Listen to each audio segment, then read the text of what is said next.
Olá, mamães, boa noite.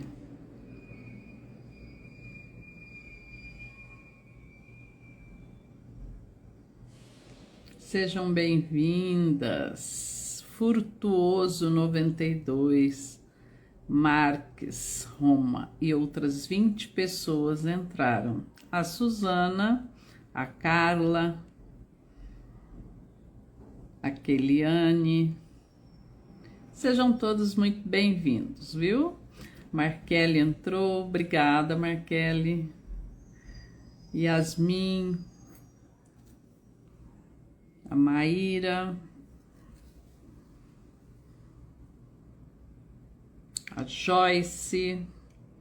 Vão falando aí para mim de onde vocês são, vamos batendo um papinho que o Dr. Roberto logo chega, viu?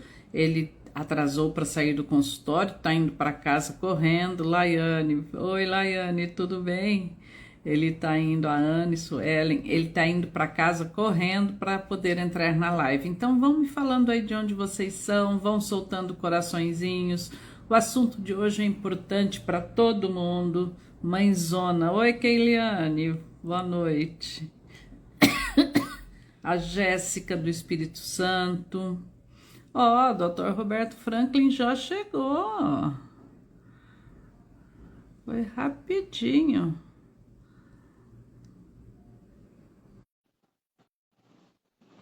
Tinha dado uma travada. Dr. Roberto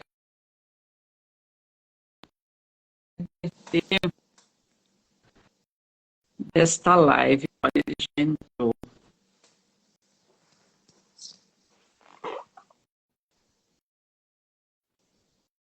Só um minutinho.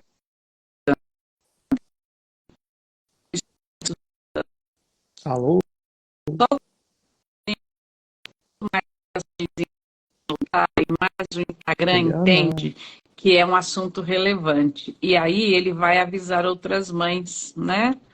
Porque esse assunto é um assunto que está aí tirando o sono de muita mamãe. O bebê espirra, ela já fica desesperada, achando, né? Que ele está com. Doutor Roberto, não tá. Ah, carregou! Como vai? Quanto Pois é, muito tempo! tempo, Eliana. Só assim, hein? Só trabalhando mesmo pra gente conversar, bater um papo. Meu Deus do céu, que correria é essa? Tá desse jeito. Tá desse Como jeito. é que É, tá tá tudo aí? bem. E a Tudo, criançada, tá tudo doutor? bem, graças a Deus. Tudo bem? Agora tá um período bacana aqui, né? Porque eu não sei como tá aí para vocês, mas aqui em Brasília tem uma questão de alterações climáticas que pegam muito. Então, adoece todo mundo, a cidade toda tá doente. Então, Todo lugar tá assim, todo lugar tá assim. Inclusive, foi o que me motivou a te chamar para essa live, né, sobre esse assunto, e eu queria agradecer muito, agradecer demais mesmo a sua presença. Eu sei o quanto é corrida a sua vida, eu sei o esforço que você faz para estar aqui nesse horário, num dia de semana, né? Mas aqui tá um caos também e a gente sabe que a internet hoje nem sempre ela é benéfica, né? Alguns perfis começam a pegar assuntos e começam a fazer igual a história do cavalo. Você não viu ainda, mas depois você lê, veja lá nos meus stories a história do cavalo. Que eu falei uma coisa e o pessoal entendeu que eu não queria que salvasse o cavalo. Mas, enfim, a gente esses perfis pegam esses assuntos que causam medo, que causam pânico e começam a utilizar, daqui a pouco vira verdade. Então eu comecei a perceber isso, as mães preocupadíssimas me procurando, me chamando, querendo saber, né, como fazer e tudo, e foi aí eu tive a ideia de te chamar para a gente fazer esta live para que a gente diga o que é verdade e o que não é verdade. Então, eu queria que agora você se apresentasse, dissesse um oi aí para as seguidoras e vamos começar a nossa live aí polêmica, de assunto polêmico. bem, Eliana, boa noite. Eu sou o Roberto Franklin, sou pediatra. Eu trabalho em Brasília, mas hoje, devido à comodidade que a gente tem, como você falou, da internet, também atendo o Brasil afora e inclusive fora do Brasil.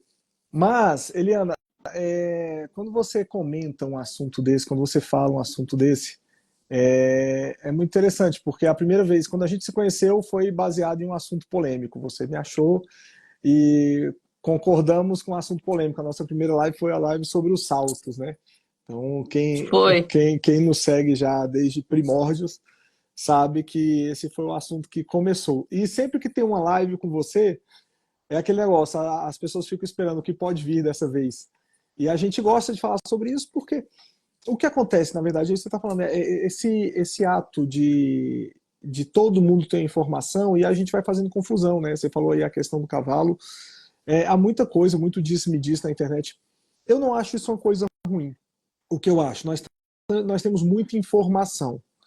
A informação, muitas vezes, pode ser desencontrada. É como a gente sempre fala, a questão do salto, né?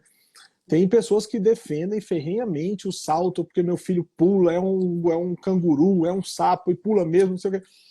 Mas assim, tem questões, tem profissionais que não levam isso em consideração, porque não atribuem a experiência, não, o que a gente vê no dia a dia.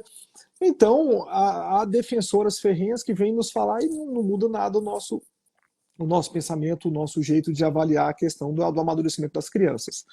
E com isso a gente tem diversas informações a respeito de tudo. Só que eu acho que a gente, ao invés de entrar em embate, ao invés de entrar em conflito, a gente pode muito bem escolher a informação que mais é agradável para nós. Ah, eu gosto Exato. dessa linha de pensamento, eu gosto dessa linha de pesquisa. Por exemplo, a gente vê você já é consultora de sono há quanto tempo? Você já formou quantas consultoras de sono? Então nós temos a sua linha de consultora de sono, nós temos a linha de outras profissionais que podem não fazer a mesma coisa, não ter a mesma base, mas também estão lá se esforçando, fazendo a coisa.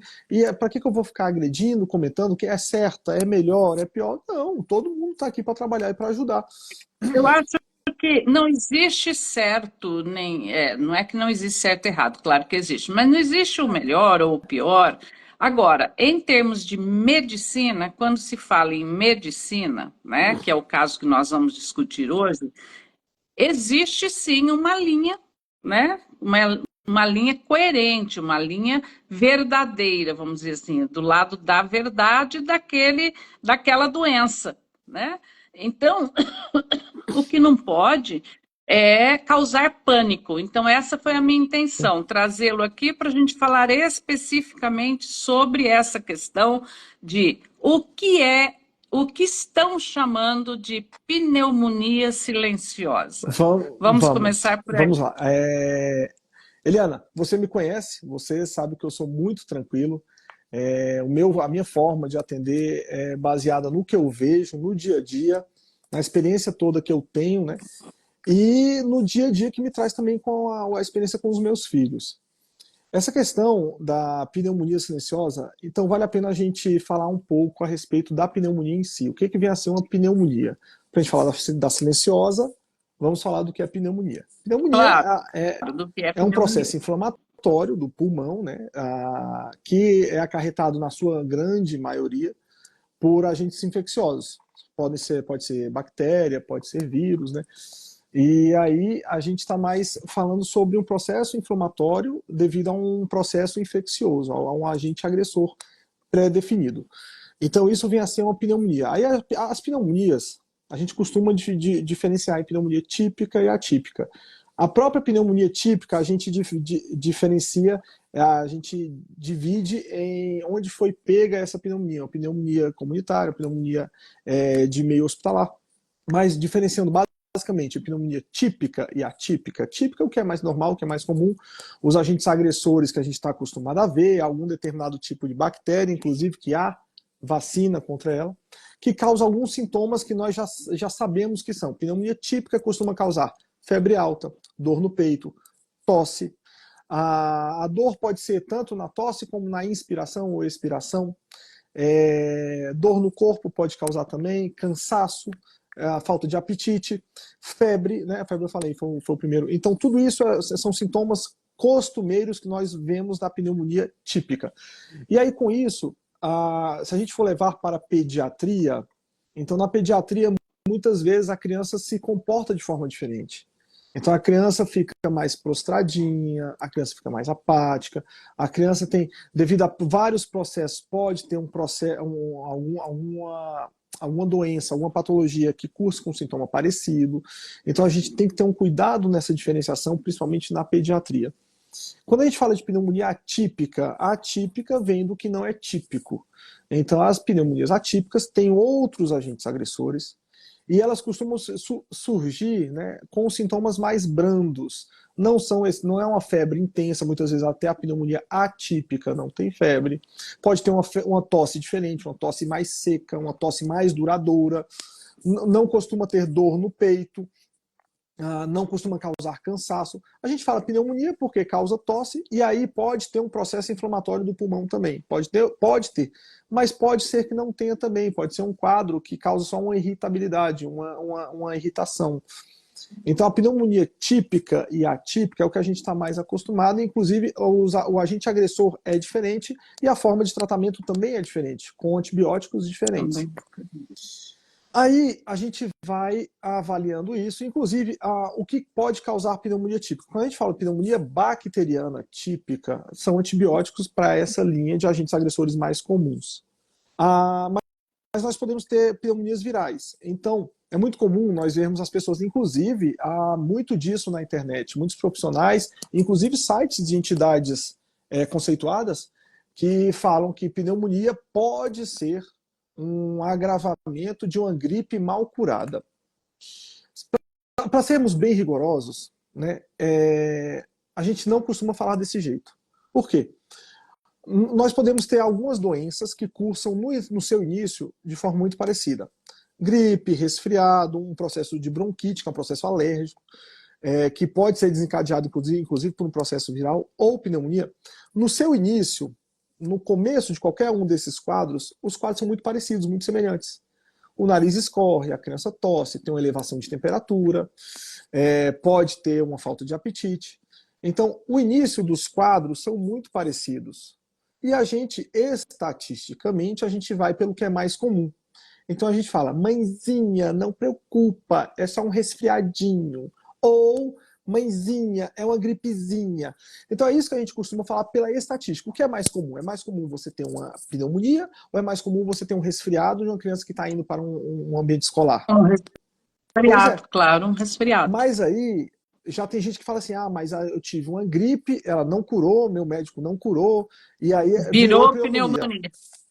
Pode acontecer de alguns quadros de gripe, né?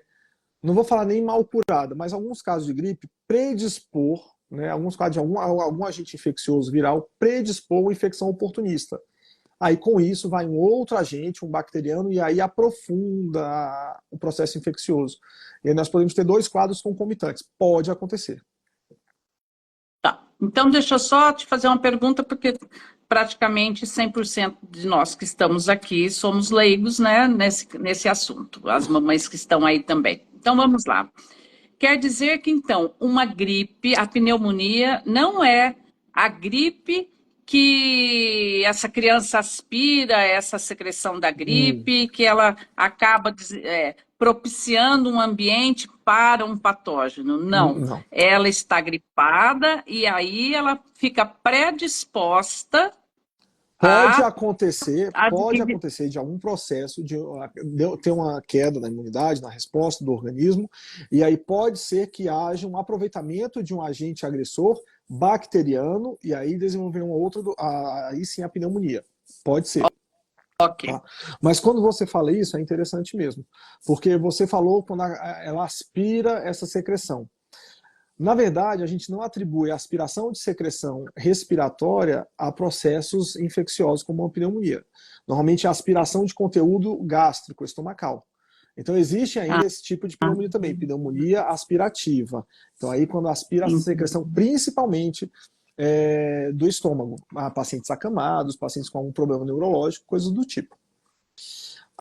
Aí, voltando, né, quando a gente está falando das definições, aí quando a gente fala num processo desse que ocorre de forma diferente, a gente tem que entender que nem tudo vai virar. Pode ser que tenha sido um começo de um quadro como esse, e não foi diagnosticado naquele momento, a procura foi muito precoce para a gente conseguir diferenciar, ou não tínhamos métodos de investigação adequados, não tínhamos, sei lá, foi procurar com um profissional que ele não tinha um raio-x disponível, uma tomografia, para fazer um exame mais adequado naquele momento. Então, com o progresso da doença, nós não conseguimos diagnosticar de forma adequada naquele momento. Pode acontecer isso? Pode, aí a evolução, mais para frente, virou uma pneumonia, né? Evoluiu para uma pneumonia, na verdade, é isso. Quer dizer, começou como um quadro parecido com todos os outros, mas como não houve tratamento adequado, aí sim brilhou, né? Evidente, ela se evidenciou como uma pneumonia Exatamente. mesmo. E aí, quando foi agora na pandemia, falando da pneumonia silenciosa, o que vinha a ser a pneumonia silenciosa? Se nós pegarmos o termo em inglês, né, a pneumonia silenciosa em inglês, silent pneumonia, quando a gente procura isso em inglês, ela se refere a um quadro específico que aconteceu devido ao Covid, que era o que a gente via, né? O paciente estava bem e, de repente, no dia seguinte, 75% do pulmão acometido. E isso levava subitamente, né? Estava bem, e subitamente caía a oxigenação e o paciente agravava. Então, a pneumonia silenciosa foi uma denominação que surgiu na literatura inglesa, baseada nesses quadros de agravamento da infecção por Covid. Aqui, hoje em dia, com o excesso de informação que a gente tem, devido a quadros que surgiram na internet, foi amplamente divulgado, pessoas já com acesso muito grande a seguidores ou coisa do tipo, né, disseram que estava tendo reportagens com pneumonia silenciosa. A pneumonia silenciosa, na literatura médica, ela não é oficialmente descrita. Ela não tem o seu conceito amplamente descrito, porque ainda é divulgado como se fosse um processo de erro. Não é um erro, mas é uma definição diferente. Nós damos foi dada essa definição e foi divulgada essa definição como se fosse uma definição médica. Ainda não entrou em consenso dessa pneumonia silenciosa. Eu estou tentando abrandar para a gente não já entrar em polêmica, tá, Eliana? Você sabe como eu sou. Então, para a gente já não ficar discutindo, não é. Não, mas eu vou ter minhas perguntinhas finais que você vai ter que responder, então... Tá, eu aguardo. E aí, essa questão da pneumonia silenciosa se deu por um processo mais lento, ou desse jeito que eu estava falando, um diagnóstico inadequado, uma evolução mais conturbada. Então, e aí foi dado o nome de pneumonia silenciosa para nós. E ficou amplamente divulgado, porque como nas crianças, isso aconteceu com adultos, mas nas crianças isso aí foi replicado, e para as crianças diferiu um pouquinho da pneumonia atípica, porque ela é mais branda. E a silenciosa, pelo nome silenciosa, ela acaba evoluindo de forma a agravar e deixar acontecer casos mais intensos, né? Então, é basicamente isso. Então, a pneumonia típica, atípica e a silenciosa foi uma denominação que foi dada e amplamente divulgada, mas a gente não costuma usar. Mas se nós pesquisarmos oficialmente, há vários sites, né, inclusive, como eu falei, de instituições reconhecidas que falam e usam esse termo, pneumonia silenciosa. Mas, assim, na divulgação, no contexto médico em si, não é uma nomenclatura que está amplamente definida, não há um martelo batido para esse tipo de situação. Sendo assim, é um quadro que pode ser agravado, é um quadro que costuma arrastar mais, né, ser silencioso, como a nomenclatura, e aí sim, quando a gente detecta, quando a gente diagnostica, está mais intenso do que o que aconteceria normalmente. Certo. Então, vamos lá. Qual é o índice, vamos dizer assim, qual é a possibilidade qual é o índice de morte infantil por pneumonia típica? Típica. Aí a gente não conversou antes, você não me pediu esse dado antes, eu não tenho ele oficialmente. Tá, você não Não, tem oficialmente ele. não, Tá. mas eu te falo, assim, não é um índice elevado. Por quê? Porque o índice de mortalidade infantil hoje, né, que é aquele por nascidos vivos, se nós pegarmos o índice de mortalidade infantil, é um índice que não chega a 5 por mil, né, 0,5%.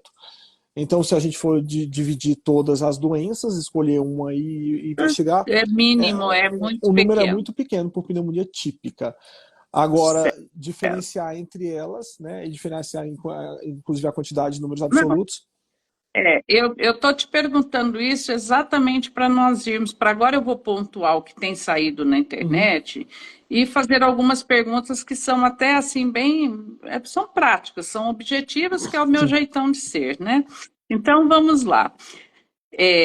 O que a gente tem visto são relatos de pessoas dizendo: meu filho não apresentou febre, meu filho não tinha tosse, meu filho é, tinha apenas uma dor na costela, aqui embaixo, foi ao médico, fez raio-x, não deu nada. Um dia depois, ou 2 dias depois, acho que era esse o tempo, um dia ou dois depois, voltamos ao médico, ele já foi internado e no dia seguinte ele veio a óbito, porque já estava o pulmão todo tomado, não teve como recuperar, tá? Aí, então, eu tenho lido assim alguns relatos deste tipo de que a criança não apresenta nem tosse, nem gripe, nem febre, a diminuição de apetite é sempre Sim. constante no relato, né? E que fez raio-x e não identificou. Aí alguém disse assim: raio-x não detecta pneumonia silenciosa. Eu sou leiga, mas para mim isso é muito difícil de entender. Como? Né, que não vai detectar. Então, as minhas perguntas aqui são as mesmas, a minha dúvida é a mesma delas. Eu vou tentar transmitir para você as dúvidas das Uhum. seguidoras, né? Raio-X detecta ou não uma pneumonia? É suficiente para detectar a pneumonia? É, Ou precisa ser uma não, tomografia? nós temos uma precisão maior na tomografia, mas o raio-x sim detecta. Então, assim, é o outro termo que a gente gosta de usar, que as mães adoram quando vai ao pronto-socorro. A gente fala no princípio de pneumonia. Então, nós não costumamos falar sobre isso, a gente fala em extensão, né? É pequena, média, grande, mas o É porque princípio não existe princípio, né? é Ou é pneumonia ou não é pneumonia. exatamente. Porque se está Isso, contaminado, já é é pneumonia. Pode ser numa extensão pequena, numa extensão média ou numa isso. extensão grande. Aí esse termo costuma se usar, porque parece que há uma questão de tempo. Na pneumonia, a evolução da pneumonia é um tempo, princípio, meio e fim. Não, a gente não costuma tecnicamente falar sobre isso. Mas isso que Tá. você está falando, nós podemos ter um agente agressor mais intenso, né? Uma debilidade imunológica também naquele momento da criança, ou até mesmo a junção de alguns fatores. Então, nós temos doenças respiratórias que, dependendo da idade, são muito mais agressivas, inclusive, do que uma pneumonia pura. Então, a gente ouve falar, e agora estamos no outono, estamos repletos de casos de bronquiolite. E nós podemos ter uma bronquiolite, que normalmente é uma sintomatologia causada na primeira infecção, principalmente para bebês pequenos, né, de até 6 meses. Então, assim, a gente não diz que é uma doença em si, mas a sintomatologia é importante, porque podem ser vários agentes agressores. O vírus mais comum que causa isso é um vírus que está no meio da gente, é um vírus muito tranquilo para nós, que já temos imunidade a ele, mas nós podemos ter uma bronquiolite, como eu falei da gripe, é uma bronquiolite associada a uma pneumonia. Então isso aí se torna extremamente grave, do dia para o outro se pega, porque normalmente não são todos os quadros, porque a bronquiolite, como tem um curso muito rápido, costuma piorar rapidamente. Então nós podemos ter um quadro que no dia anterior não tinha nada, tinha uma tossezinha, não tinha dor, não tinha só uma prostração, o bebê diminuiu as mamadas. No dia seguinte, o acometimento mais intenso veio junto com o processo de pneumonia. Então pode acontecer isso. E, na verdade, essa questão da evolução rápida pode, querendo ou não, pode acontecer. A gente, lógico, a gente fica atento. Não fez um exame físico bem feito, coletou uma história bem coletada, fez o exame adequado naquele momento. Não tinha nada. Então, querendo ou não, a gente continua avaliando pela estatística. Estatisticamente, isso é um quadro que vai evoluir bem. Libera, vai para casa e há Entendi. um agravamento, e aí, infelizmente, em alguns casos, podemos ter essa evolução rápida, drástica, né? Mas é essa questão, a gente tem que ficar Entendi. atento sempre. O que eu falo, né, para os meus pacientes, o que é mais importante é a forma que a mãe vê o bebê. Né? Então, eu, quando trabalhava em emergência, eu nunca vi uma mãe, a emergência, me ver, me conhecer, me visitar, independente da queixa. Ah, doutor, vim aqui lhe conhecer. Não, a mãe vai por alguma razão, porque percebeu o filho diferente, porque tá com uma dor naquele momento, tá sofrida. Então, ela quer buscar uma solução para aquilo. Então, eu sempre falo, a gente tem que ficar atento à queixa da mãe. A mãe conhece o filho, a mãe está com o filho 24 horas. Se a mãe está falando, olha, naquele momento, ou exatamente 20 minutos atrás, não estava normal, não estava normal. Então, a gente tem que levar isso em consideração. O menino está destruindo o consultório, derrubando tudo que tem lá. Mas se a mãe se queixou que não estava, vale a pena a gente ficar atento a isso, porque, querendo ou não, é quem está Exatamente. com a criança. A mãe, quando ela conhece bem o filho, ela percebe mudanças muito Sim, sutis que às vezes a gente que está de fora não sim. percebe, né? São mudanças sutis. Por exemplo, como eu sempre convivi muito com os meus netos, teve um dia aqui em casa que eu olhei para o Miguel e não achei legal. Ele acordou diferente. Eu olhei, falei, tem alguma coisa. Ele não está Uhum, igual. Mas eu também não, se você me perguntasse, também não sabia dizer o que era. E por um segundo me passou assim, parece que ele vai vomitar. Ele não vomitou, ficou tudo bem. Uma hora depois, ele já tinha ido embora, a Alessandra me ligou. Chegamos aqui em casa, o Miguel vomitou muito. E eu falei, olha só, eu não dei uhum, crédito para minha percepção de ter olhado para ele e achado que tinha alguma coisa errada, né? Então a mãe, aquela pessoa que convive muito com o bebê, ela tem percepção, né? E às vezes para o profissional que está de fora, que olha aquele bebê, também não consegue perceber. Então, nesse momento, é que entram os sim. exames, essa coisa toda, né? Ainda mais em Então, emergência, né, Eliana? Em voltando, emergência, a gente não, costumeiramente, quem trabalha em emergência vê a criança só naquele momento. Não é comum a criança em emergência todo mês, né? Então, conhece naquele não, momento e tenta só resolver naquele momento. naquele momento. Então, se a mãe fala que o menino é mais agitado e o menino não está tão agitado, a gente acredita que tudo bem, a mãe está falando que é, mas levar em consideração se o menino está se comportando bem ou não. Então, a coisa daquele momento a gente tem que avaliar, mas a gente tem que considerar também o que a mãe está nos relatando. Piorou muito de ontem para hoje, então tem que considerar isso, que houve uma piora de um dia para o outro. É. Tá vendo, mamães? Então, procurem observar bem os bebês, né? Com bom senso, sem sair desesperada, correndo, mas observe tudo, anote tudo, e quando chegar ao médico, então, numa emergência, faça isso, né? Diga, explica, fala, olha, ontem ele estava assim, ele piorou à tarde, ele piorou agora de Sim, manhã, porque, né, os médicos que estão lá vão ter essa condição, vai ajudar, né, ao médico ter uma sim. ideia, porque, como você disse, nunca viu a criança e aí fica difícil. O menino está lá subindo até no lustre, como que você vai fazer, né, para dar um É. diagnóstico? Então é complicado mesmo. Bom, então voltando, a pneumonia, seja ela silenciosa ou gritante, É. o raio-x é suficiente para detectar. Não, aí é bom, é bom. Se eu vou a um hospital que eu só tenho a opção de uma radiografia, é bom. Mas se o médico avalia, ainda ficou em dúvida, questiona-se, lógico. Porque o Tá. exame clínico também é importante. Se a gente Não, ausculta, não, mas eu digo assim, tecnicamente, é possível uma criança estar com pneumonia e o raio e não transparecer no raio-x? É isso que eu quero saber. é É muito. possível? é- Acontece? pode acontecer. É muito difícil, Tá, mas pode acontecer. tá. Mas Então, pode acontecer. pode. A gente falar que é 100% de certeza, não podemos afirmar isso, mas pode acontecer. Até mesmo porque vai que um raio-x, aí eu tenho que achar culpados, né? Fazendo o advogado também do processo. Se for um exame que não foi muito bem executado, nós temos alterações de incidência, de transparência, então a gente tem que avaliar tudo isso também.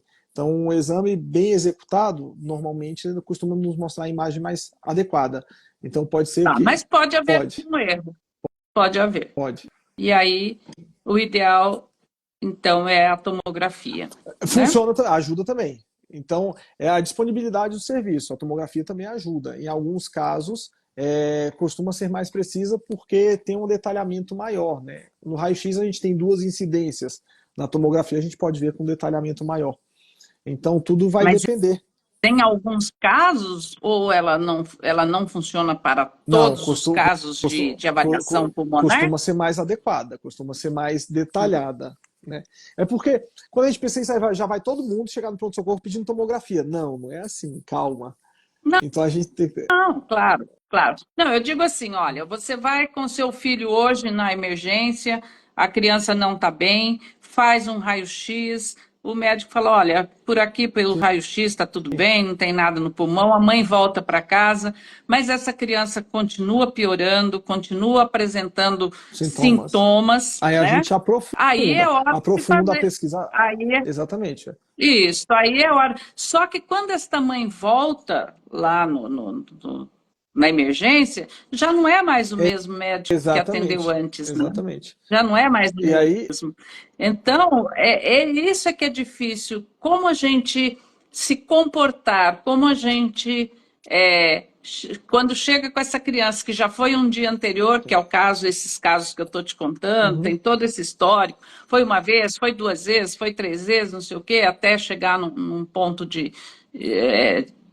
um desfecho que a gente não deseja, né? Como agir? Como dizer para este médico, olha, eu já estive aqui é, ontem, já foi feito um raio-x, mas ele continua piorando, e aí? é a busca pela insistência, é o detalhamento, como você falou, da análise da criança, do filho, tá comendo, tá fazendo xixi, confirma assim. A gente gosta muito de precisão na temperatura. Então tá tendo febre, então qual que é a temperatura? Eu preciso saber exatamente qual que é a temperatura. E a febre está surgindo a cada Tá, quanto tempo? Então a febre surge a cada 3 horas, a cada 6 horas, não cede com medicamento.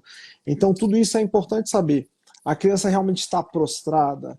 Ah, o exame de ontem deu normal, mas eu estou sentindo. Porque eu duvido muito que uma mãe que chega aí no segundo dia seguido, o médico vai falar: não, não vamos fazer outra radiografia para não colocar radiação no seu filho. sobrecarregar. Eu duvido muito que uma mãe dessa se negue, vendo o filho piorar, eu duvido muito que uma mãe se negue a fazer outro raio-x. Não, vamos fazer, vamos insistir. Eu estou preocupada, meu filho não está normal, está mais prostrado, eu estou achando que isso pode agravar. Então, é uma conversa aberta com o profissional que está Tá. atendendo. É possível uma criança com pneumonia não apresentar febre? Pois é, a questão é o seguinte: a febre normalmente é uma reação a um processo inflamatório que está acontecendo. Nós temos, Sim. nós temos uma linha hoje que fala que a gente não deve combater a febre e deixar a criança ou a pessoa por si só, a gente não deve medicar e esperar a pessoa combater a febre, dependendo da temperatura. De certa forma, isso a gente até pensa que pode ser razoável, né? Mas uma pneumonia sem febre, sem outros sintomas, é que a gente, assim, porque tudo é uma junção de fatores. Pode ser que uma criança tenha um limiar um pouco alterado para a febre, e aí ela não tem uma alteração tão significativa. Pode acontecer, pode acontecer.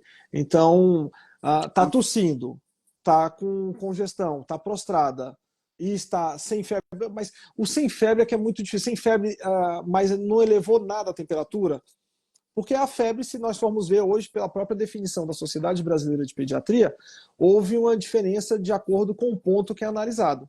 Se nós medirmos na testa, é uma temperatura, na axila é outra temperatura, na boca é outra temperatura. Então, isso aí também é uma coisa que causou muita confusão até para a gente. Para a gente, a febre passa a ser uma coisa perceptível, a mãe vê a criança mais quentinha, né? Muda um pouquinho o comportamento, a bochecha pode ficar mais avermelhada, o olho pode estar mais lacrimejando. Então, é uma percepção, a percepção de febre virou algo mais subjetivo devido a essas alterações de ponto anatômico. Mas, De pontos porque, por anatômicos. exemplo, eu tenho uma criança que eu percebo que ela está mais quentinha, mas não deu 37 pontos, não deu 37,8 pelo ponto anatômico que foi dito. Então, vi lá, tentei, não deu 37,8, deu 37,6. mas não é uma temperatura normal. Oficialmente não é febre, mas é considerado já uma elevação de temperatura, né? Então a gente tem que considerar isso também. O que que a Sociedade de Pediatria está considerando febre É hoje? justamente isso, é a percepção subjetiva associada ao ponto anatômico. Então, na Ao axila ponto, não. 37,8, na testa 37,2, na orelha 37, se não me engano, 37,5, na boca também tem a temperatura, e também tem a temperatura retal, porque tem alguns países que só usam termômetro via retal. Então, o último protocolo sobre febre falou justamente sobre isso, diferença de temperatura baseada no ponto anatômico. Enfim, a mãe conhece o filho, sabe a De temperatura do filho qualquer quando pega. maneira, entre 37,2, E 37,5 até 37,8 38 é é, febre. é, 37,8 sim, é febre. Já é um estado febril, uma exatamente, elevação de temperatura. exatamente. Porque tem uns mais rigorosos, tem uns profissionais mais rigorosos que falam, não, mãe, seu filho não está com febre, não chegou a 37,9, entendeu? Então, assim, mas a mãe conhece, é isso que eu tô falando. A percepção da mãe conta muito. Então a mãe sabe, a mãe pega o bebê quando percebe quentinho. Eu como pai faço isso, né? Mas tudo bem, sou pediatra, mas eu tenho a percepção de quando os meus filhos estão mais quentinhos. Vocês também têm. Tem, Então, tem, e isso, tem. Olha, o meu filho, por exemplo, meu fifofão,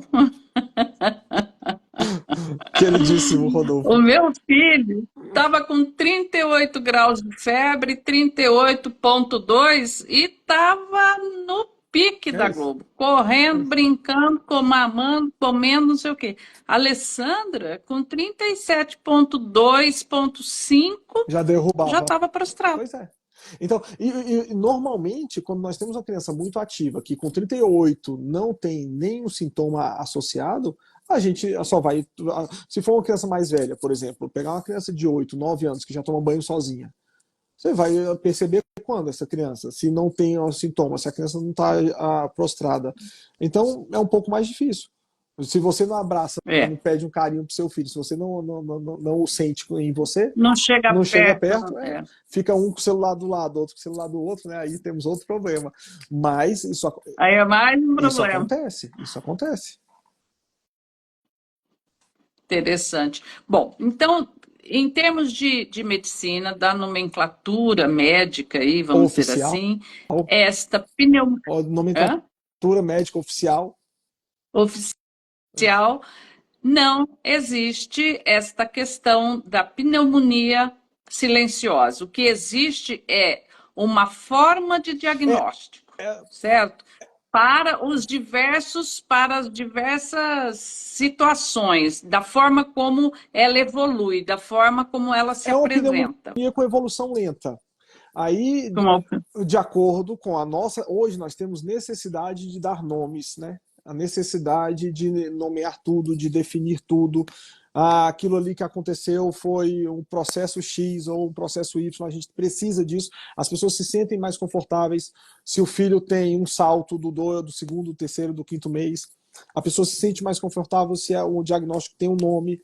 Então, isso gerou a preocupação, isso gerou o excesso de informação, isso gerou, inclusive, nomenclaturas que ainda não estão oficialmente nomeadas nos termos médicos. Tá. Até porque eu acredito que não tem como ser ao contrário, né? A medicina determina, a doença vai aparecendo, ela vai Uhum. evoluindo, ela vai mudando de forma, os patógenos vão mudando e a medicina vai nomeando isso com o É, tempo mesmo, né? Acredito que tenha muito isso e se também. nós formos pegar de forma agora, vamos ser de forma radical, como nós somos, né, Eliana? Então, assim, na nossa definição. Então, é preto no branco, é A com B. Nós temos uma pneumonia silenciosa ou uma pneumonia gritante. Né? Isso pode ser um jeito de falar. Você vai no profissional, aí ele fala, olha, devido à evolução lenta, você teve uma pneumonia silenciosa. Ou chega lá um raio-x com duas manchas, um em cada pulmão, aí eu falo, olha, isso é uma pneumonia gritante, tá aí, ó, berrando, ó. Mas isso é uma forma de falar. Aí alguma pessoa se aproveita disso, coloca, né? O pediatra disse que a pneumonia gritante é a pior do planeta. É. E assim, Não, e está virando moda a tal da pneumonia silenciosa. E isso preocupa, porque as pessoas começam a entrar em pânico. E ninguém chega lá e diz assim: o meu filho, eu li todos os 700 e tantos comentários, não li todos, mas uhum, passei o olho neles no todo, né?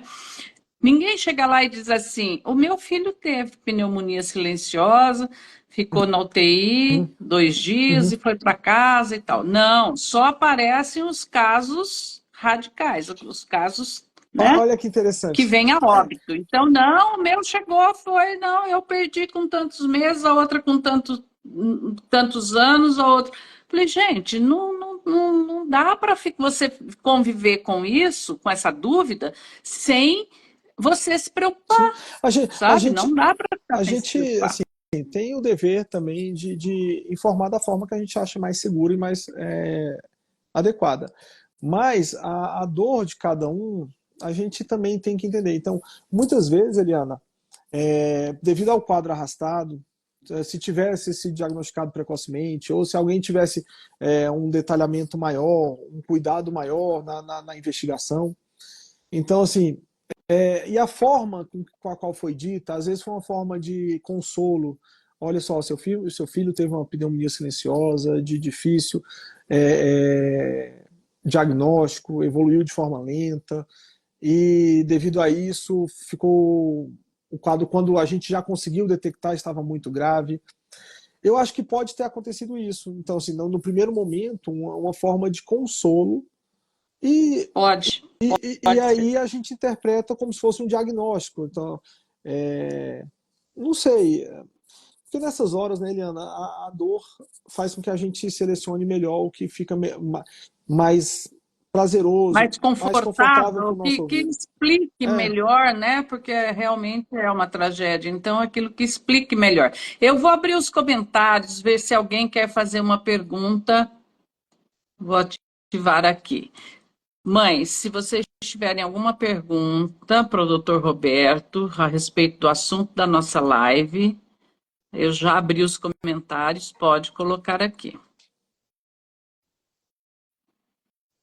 Acho muito importante que vocês, né, tirem as dúvidas que, então, seja sobre pneumonia silenciosa, ou seja outra coisa, ou seja, agora sim, podem deixar a pergunta de já que vocês. ainda não perguntaram, eu vou falando, Eliana. É uma coisa que me chama muita atenção e eu fico atento, e é um diagnóstico que eu tomo muito cuidado, né? É a bronquiolite. Então a gente sabe que é um quadro que evolui subitamente.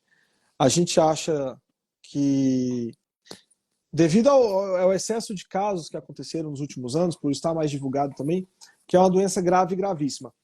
Se nós buscarmos na literatura, aí sim, os óbitos, a quantidade de casos que ficam bem, a gente vê que o percentual de letalidade da bronquiolite é baixo, muito baixo. Muitas vezes porque, como eu te falei, a gente trata uma sintomatologia. Houve uma inflamação do bronquíolo específico, que pode ser causado por algum agente agressor, mas a letalidade é baixa. Porém, nós temos uma intensidade muito grande em alguns dias de sintomas. Então, do terceiro ao quarto, ao quinto dia, costuma agravar um pouco mais. Porém, do jeito que piora, também pode melhorar rapidamente. Alguns casos ficam mais intensos, precisam de internação. O que chama muita atenção é porque no outono concentram mais os casos. Então, isso aí é silencioso, é gritante? Então, eu vou começar a dar um novo nome para bronquiolite silenciosa. É, Entendeu? é. Então, é uma coisa que Olha a gente só, conhece. Desculpa, pode falar. desculpa você. Isso é Olha, pneumonia? uma mãe fez uma pergunta, né, silenciosa. Broncopneumonia e pneumonia é a mesma Sim. coisa? É porque a broncopneumonia, a gente fala que também tem um processo inflamatório nos brônquios, né? Então, quando tira a radiografia, aí tem os brônquios também que estão inflamados e mais perceptíveis. Então é isso, é uma Mas é a pneumonia, mesma é a mesma coisa. coisa. Tá. Pode dar inalação somente com soro fisiológico ao início de sintomas gripais e tosse bebê de Olha 10 meses? só, essa questão da inalação é um assunto controverso no meio acadêmico também. Por quê? Porque muita gente diz que não faz efeito algum, E associado a isso, nós temos um risco do aparelho não estar limpo adequadamente e, com isso, trazer um agente agressor, seja ele pó, poeira, mofo, ácaro, fungo, né? Então, isso pode acometer. Porém, se nós levarmos em consideração que a inalação é você estar respirando um ar umidificado e salinizado, contanto que o agente propulsor disso, né, esteja adequadamente higienizado, eu não vejo problema. Se nós levarmos em consideração que o litoral ele é amplamente umidificado e salinizado, ou seja, vem a maresia junto com todo... É uma inalação Pois é, constante. justamente isso. Então, o aparelho de inalação, que foi muito usado para a nossa infância, foi muito utilizado antigamente, hoje em dia ele parece, para alguns profissionais, virou um vilão. Eu acho que vale a pena avaliar cada quadro individualmente. Eu não sou contra o uso da inalação, da nebulização, não sou contra. E eu acho que, inclusive, faz muito efeito. Aqui em casa eu costumo usar bastante em processos que a gente sabe que são mais secretivos, né? Para o pulmão, não, mas processos secretivos eu gosto de usar bastante. Tá.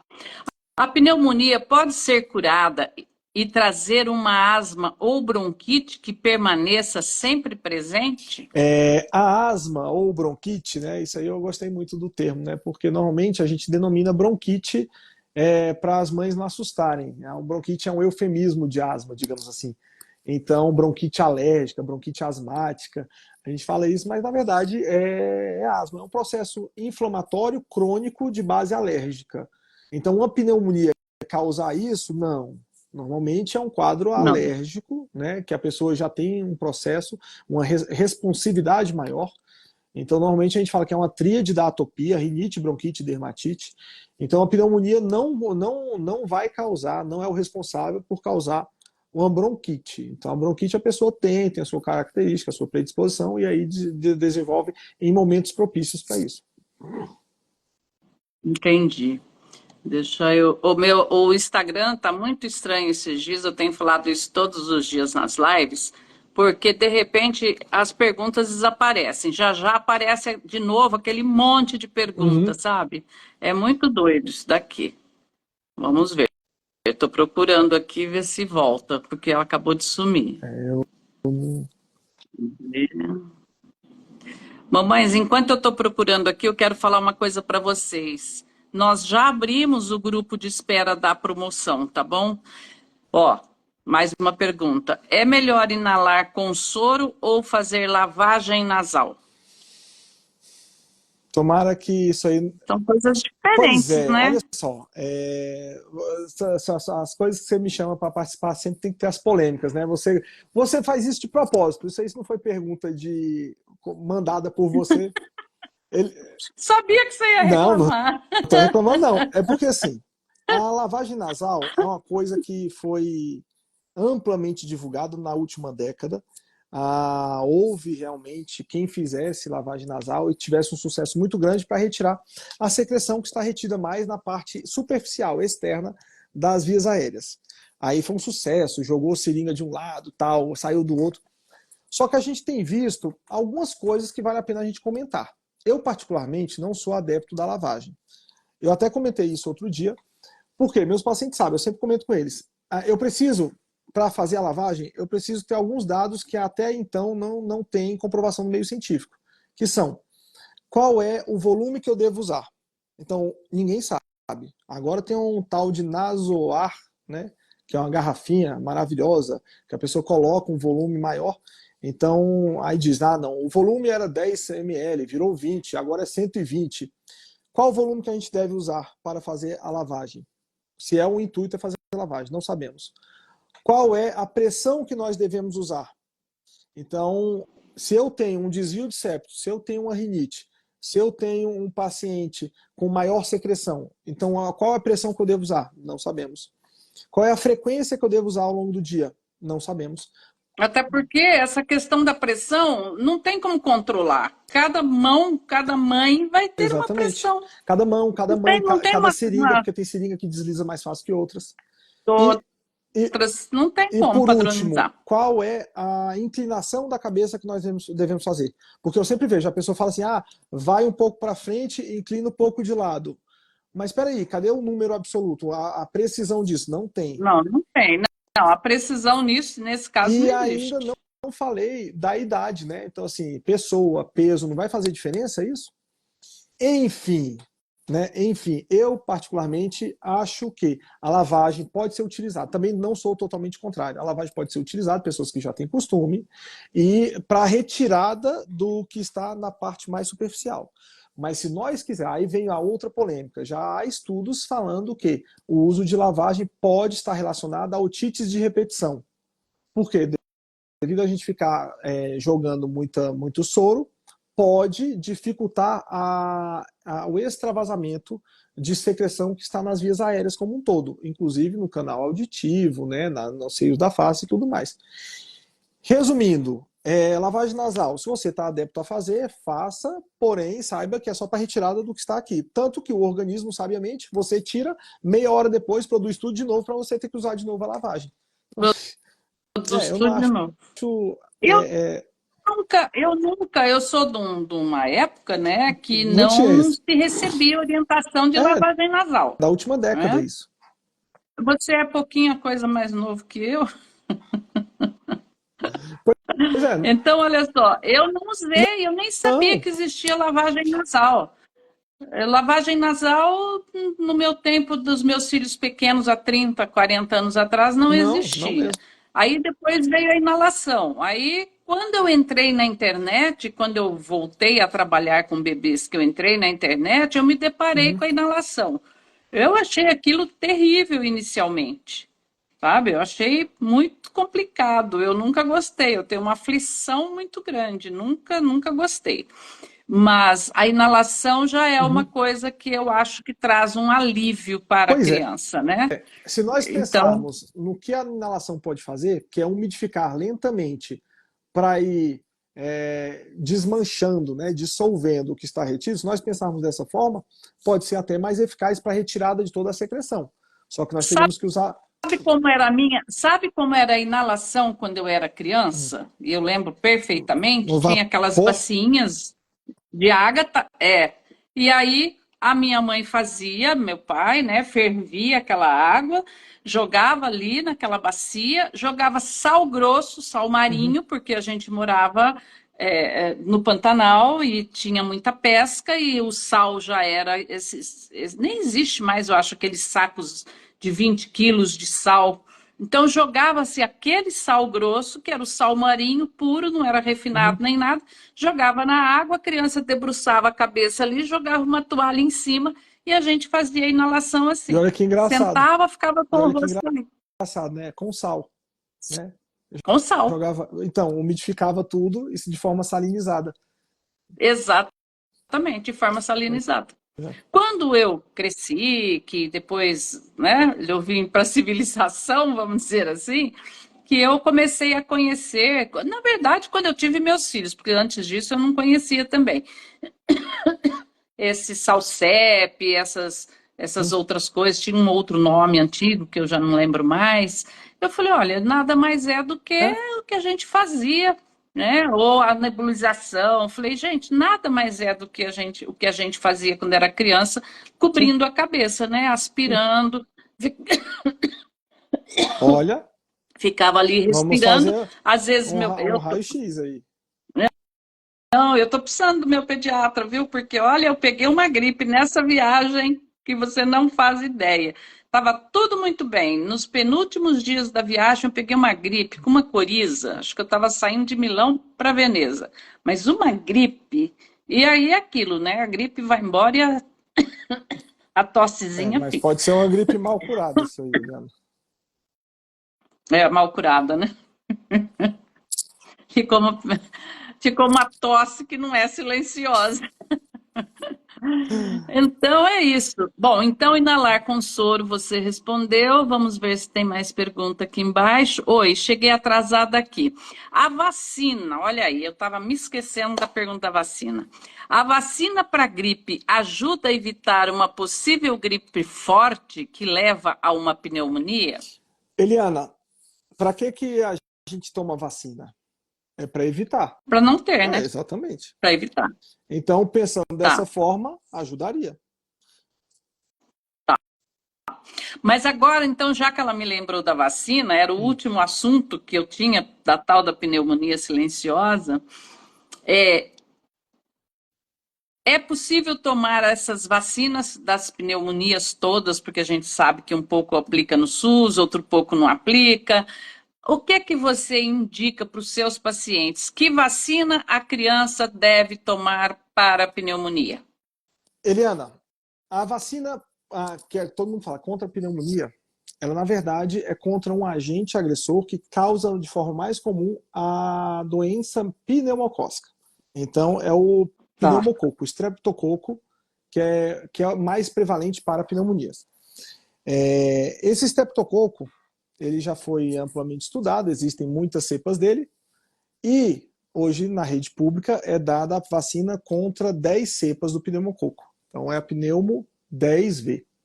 Na rede privada, 10 até o ano passado, nós tínhamos a 13, a pneumo 13, que era mais dada na rede privada, só que aí chegou a pneumo 15. Então a pneumo 15 tem duas cepas a mais do que a pneumo 13. E, além disso, para casos, quando a gente vai fazer algum exame imunológico, pede a sorologia da pneumo, ou então pacientes com quadros respiratórios muito intensos, aí recomendo sair numa outra vacina contra 23 sorotipos, que é a pneumo 23. E Resumindo, o idoso também deve tomar esse tipo de vacina? pode tomar. Não é questão de dever, mas muitos geriatras recomendam sim para ter uma proteção maior. Se nós formos ver em números, né, 10, 13, 15 ou 23, 15. o que protege mais é a 23. Olha só, vou proteger contra 23. Mas ainda existem outras Claro. cepas que causam se nós não conseguimos produzir a vacina contra elas. Não são todas que têm a produção de vacina. Não foram todas que foram codificadas para ponto de fazer isso. Estatisticamente falando, a pneumo 10, que é dada na rede pública, ela já é responsável, né, as 10 cepas da pneumo 10, ela já é responsável por algo em torno de 75 a 80% dos casos de pneumonia no Brasil. Então, a pneumo 10, só ela já pega a grande maioria. E nós não temos surtos de pneumonia. Né? Não tem, não. Só aquela cepa específica que está cometendo criança agora, então eu vou dar a pneumo 13, ou 15, ou 23.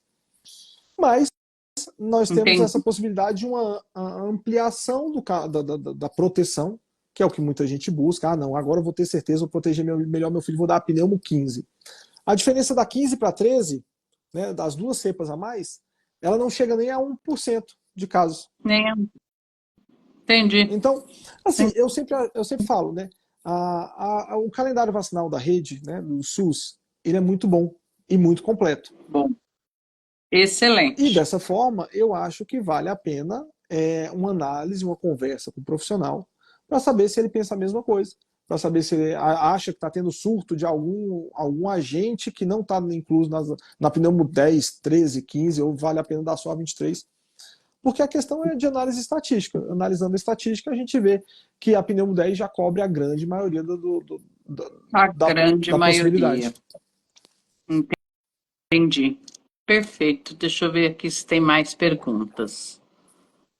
Quem já teve broncopneumonia é mais suscetível a ter outras vezes? Oficialmente, Não, né? pois Porque é, se é um patógeno. oficialmente não. Agora, se nós temos uma pessoa, por exemplo, um acamado, um neuropata, uma pessoa que tem já um problema de imunidade ou uma doença que permita isso, uma fibrose cística, então é uma pessoa que tem uma maior facilidade. Agora, uma pessoa rígida, saudável, que segue aquelas recomendações da Eliana e do Dr. Roberto, que é comer bem, dormir direito e fazer alguma atividade física, Atividade física. pronto, aí a gente fica tranquilo que o risco não aumenta, não. Olha como nós estamos. Live sem polêmica com o Dr. Roberto e Eliana não existe. Escreveram aqui. Escreveram, né? É engraçado. É, eu tô tentando fugir, né? Eu tô hoje mais brando, você tá vendo, né? Tô, Tô tô- é, vendo, você tá uma pois gracinha, tá super é, light. pai de 4 filhos agora, né, Eliana? Não posso ficar tão radical. Sabe o que acontece? Não é uma questão de polêmica. É que a gente acabou pegando esses temas iniciais e tentando trazer Uhum. luz sobre eles, né? Porque chega uma hora que você não aguenta mais ficar ouvindo bobagem, né? Então a gente lá no começo, com o salto, com. O que mais que Ah, foi? Teve salto, teve, teve- teve vários assuntos que nós. pois é. Então é isso.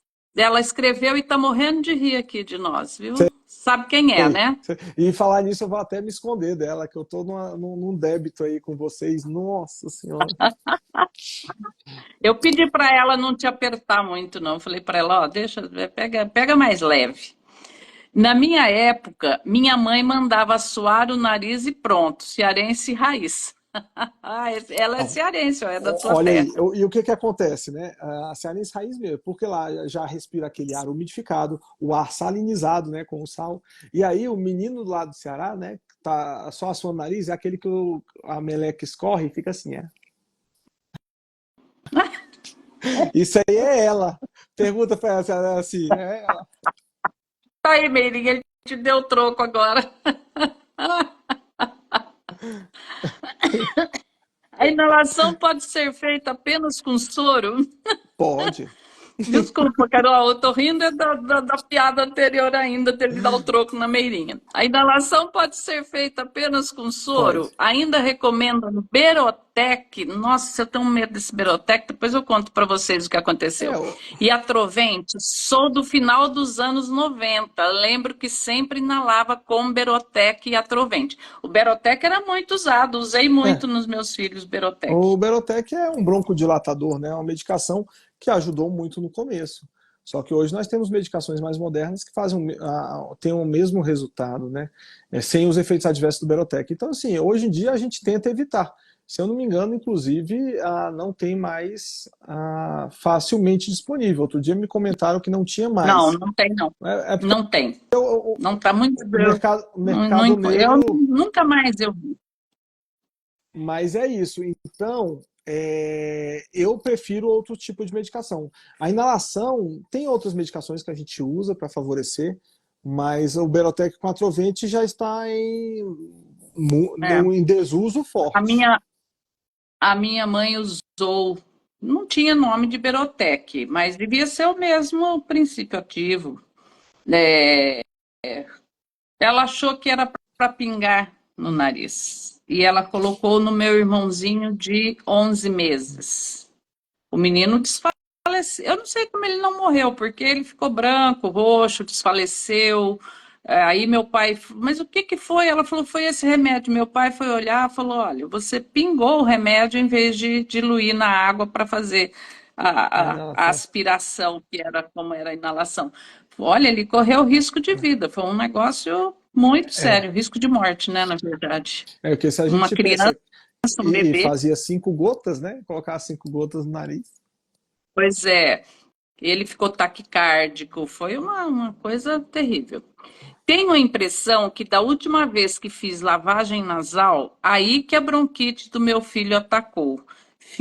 Ficou com dificuldade para respirar e precisou da bombinha. Antes da lavagem, estava com muita tosse, 4 anos. É possível isso ter acontecido? Será?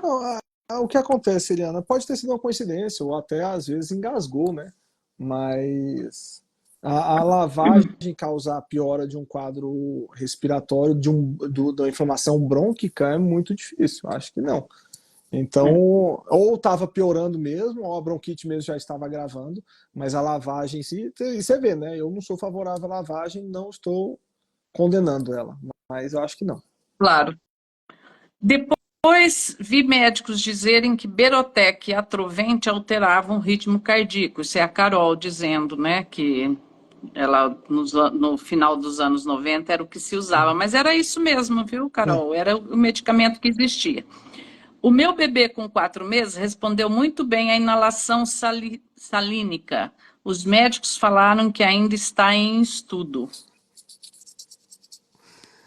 Não, estudo Você está disso desde. você tá bonzinho hoje, Não, você não vai não, polemizar. Eliana, não é isso. É porque assim, os médicos dizem que ainda está em estudo, mas já é recomendado de quando tempo é tempo, entendeu? Desde quando o mundo é mundo. Bota água Desde e que bota, mundo mundo. Vou te contar uma bota uma coisa. pedra de sal e respira. O meu sogro era um senhor que viveu, que sofreu como chama essa coisa que inflama aqui os seios da Sinusite. face? Sinusite. Sofreu de sinusite absurdamente durante anos. Eu vou contar isso porque isso foi uma coisa que eu acompanhei. Quando nós compramos a casa na praia, ele ia para a praia com a gente, isso lá em 86, 84, 86. Ele ia para a praia com a gente e numa dessas vezes ele estava muito mal, muito atacado da sinusite, muito, muito, muito, Parou. com muita dor, nem abria os olhos no claro, aquela boca dele era violenta mesmo. Aí ele falou assim: não, mas eu vou com vocês. E eu fiquei muito preocupada, porque eu sabia que ele amava entrar na água, ficar no mar. Era um senhor muito humilde, tinha tido uma vida muito difícil. E eu falei, agora ele vai com essa sinusite, ainda me toca levar ele para o hospital lá. Eu pensei, né, isso vai complicar. Chegou lá, ele entrou na água, entrou no mar, aquele sol, né? Imagina, tudo que quem está com sinusite Uhum. não aguenta, que é sol forte, essa coisa toda. E ali ele foi entrando e ele gostava, ele ia para a praia, ele ficava dentro da água. Ele ficava dentro da água. E ele entrava até que assim, né, na altura do peito, e aquilo a água foi batendo no rosto dele, ele foi aspirando aquela água. Claro, a gente bebe muita água quando está dentro do mar, né? Aquilo bate no nariz, faz como É, fala? Uma lavagem sem forçar, né? E ele percebeu que começou a sair secreção. Eu nunca tinha visto uma coisa daquela. Ele veio para a areia, ali perto da gente. Eu nunca tinha visto aquilo. Parecia que ele tinha uma fábrica de secreção purulenta, de pus, não sei o que, que era aquilo. E ali ele ficou esses 3 dias, a dor, claro, né? Limpou, então passou a dor da testa, passou tudo. O que que ele fez? Ele começou a nos pedir a chave. Todo final de semana ele descia para a praia para fazer aquele exercício, para ir dentro do mar e ficar ali lavando o nariz o dia inteiro. Ele ficava ali. Ele se curou da sinusite dele, porque provavelmente ele nunca tinha feito uma limpeza, ele nunca tinha procurado o médico ou um uhum. hospital para limpar aquilo, ou tomado antibiótico, eu não sei te dizer. O fato é que aqueles banhos de mar com a água salgada e aquela lavagem limpou e ele sarou da sinusite que ele sofreu 30 anos com ela. Aí você me pergunta se eu acredito nisso, Eliana. Não. Não, claro que eu Você acredito. não Acredito, acredita? É? de verdade. É, Porque você é raiz, porque se você não fosse raiz, você não acreditaria. é, assim, não tem, você vê, né, um experimento desse, não tem nenhuma base acadêmica, nenhum meio Não. adequado, nenhuma formulação, né, mas para ele funcionou. Funcionou. E veja bem, se nós fazemos inalação com água salinizada, por que é que entrar na água do mar não vai fazer o mesmo Pois efeito? é. Né? Se o ambiente ali é Então, em si, o ambiente já é úmido e já é salinizado, né? o úmido e Pois é. salinizado. Então, não tem por que Eu, não surtir eu, efeito, né? eu, Deixa eu saber que elas eu são. acho. São 22 e Vamos. 7. Ah, Não, porque eu pode ia falar. falar, eu acho que esse foi o intuito da lavagem nasal. Eu acho que foi assim que a lavagem nasal foi criada para favorecer. Mas, Exatamente, veio é, daí, né? mas aí acabou que é isso, né? A gente pode até fazer, pode até testar, mas eu falo sempre, se deu certo para você, ótimo, perfeito, perfeito, não tem problema. Mas eu prefiro outras formas. Entendi. Ó, deixa eu só responder essa mãe aqui. Ainda dá tempo de participar da promoção de Dia das Mães? Sim, dá tempo de você tentar uma vaga na repescagem. Tá lá no meu story, tá? O link do grupo de WhatsApp, do link de espera, do grupo de espera, para que a gente, segunda-feira, até segunda-feira, eu já sei toda a nossa movimentação, que terminou ontem, a nossa promoção.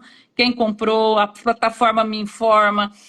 os pagamentos que deram certo, os que não deram, quem comprou por boleto e não pagou, e aí a gente disponibiliza. Então, entre no grupo de espera que está no meu Stories e no link da bio também está o link de espera do grupo de espera, tá? É só entrar e aguardar lá, que na segunda-feira nós vamos liberar as vagas remanescentes possíveis, tá? Bronquiolite, até qual idade? Pois é, como eu falei, né, eu trato mais a bronquiolite como se fosse uma sintomatologia, Eliana. Então, assim, ela pode ter em qualquer idade. O negócio é porque a bronquiolite, pelo próprio nome, ela acomete mais os bronquíolos, que são a ramificação terminal da árvore brônquica dos pulmões. Então, aquele finalzinho é o último meio de transmissão antes de chegar no alvéolo, antes de chegar na parte final de troca gasosa. Então, oficialmente, a bronquiolite pode acontecer em qualquer idade, mas ela costuma ser mais intensa na primeira infecção de bebês por volta de até 6 meses. É isso, entendeu? Então, assim, mas pode acometer qualquer idade? Pode, lógico. A gente passou por isso, né, Miguelzinho, com 2 meses, Exatamente. 6 dias É. de UTI. Nossa. Foi nessa época, Outono. exatamente em abril ele tinha. Foi nessa época. Essa fotografia que eu tenho aqui no meu perfil, gente, é do Miguel um dia antes dele gripar. Ele veio aqui em casa, eu estava fazendo uma sessão de fotos, aproveitei que ele estava aqui, fizemos as fotos com ele. Foram embora. No dia seguinte, a Alessandra já me ligou que ele amanheceu muito gripado. E um dia depois, eu fiquei sabendo que o fotógrafo estava muito gripado. Então, provavelmente, e aí evoluiu para uma bronquiolite dele. E foram 6 dias de UTI. Bebê de 8 meses ficando resfriada todo mês. Ela é um bebê chiador. Sempre com. E aí, não, eu não sei o que é Bebê bebê chiador. chiador é a nomenclatura que a gente dá para o bebê que já apresenta chiado desde cedo, né? Até os 2 anos de idade. Desde cedo. Então, é o bebê chiador ou lactente sibilante, o nome bonito que a gente dá, lactente sibilante. Mas é o famoso bebê chiador. É isso, já chia, já tem necessidade muitas vezes do uso da bombinha, né? Então, é um bebê que a gente precisa ficar de olho, mas, né, é um diagnóstico que costuma durar até 2 anos, pode se resolver depois. Tá certo. Gente, vamos fazer o seguinte: vocês podem me mandar perguntas na caixinha, eu coloco e marco o doutor Roberto para a gente liberar o doutor Roberto, porque já é tarde, eu sei que provavelmente ele está ainda sem jantar. Então, eu sei da rotina dele, da agenda dele, sei que ele. Tá. Aí, Josi, manda para mim que eu posto, tá bom? Doutor Roberto, mais uma vez, muito obrigada por nos atender, tá? As minhas seguidoras te adoram, estão lá dentro do grupo, tem lá, dentro do meu curso, tem lá seu material de APLV e refluxo, que salva muita Muito. mãe, é uma coisa que... E quando elas não aguentam mais, elas te ligam e eu mando tudo para lá. Procura o doutor Roberto. A gente tem ajudado bastante. Então, Obrigado. te agradeço mais uma vez, viu? Muito, muito obrigada, tá bom? Eliana, Quando fala em algo que eu desconheço, eu digo assim, só confio no Dr. Roberto, então vou chamar ele para uma live. obrigado. Eu que agradeço, Eliana. É um prazer sempre estar com você. Eu sei que eu estou sumido, mas você sabe, o corre-corre está grande. Trabalhando bastante, graças a Deus. E precisando, estou aqui. Graças a Não, Deus, quando né? você precisar, Tá, quando você vem com um pedido de live, eu só pergunto, para quando? Me dá 2, 3 dias, eu falei isso com a Meirinha, né? Me dá 2, 3 dias só para eu me preparar. Mas se você tá querendo, ótimo. você só fala, eu apareço. Eu te agradeço muito, viu? Mais uma vez, tá Obrigado. bom? Muito Obrigado, obrigada. obrigado. Beijo, tchau, Beijo. tchau. Dá um beijo nas crianças, dá um beijo em todos aí, tá Obrigado, bom? beijo. Eu esqueço o nome da sua esposa. Cecília, Eu vejo ela e não Cecília, consigo. Cecília. Cecília. Eu sempre quero chamar a Cecília É, de Clara. Não sei porquê. é, Clara é a menina. Clara é a Clara. Clara é a Clara. É a É, Clara. Só que eu cismo que Clara é a mãe e não a é porque filha. todo mundo marca a Clara. Todo mundo conhece a Clara. A Clara é a Clara. Beijo, Beijo. Leandro. Tchau, Tchau. tchau. Tudo de Obrigado. bom.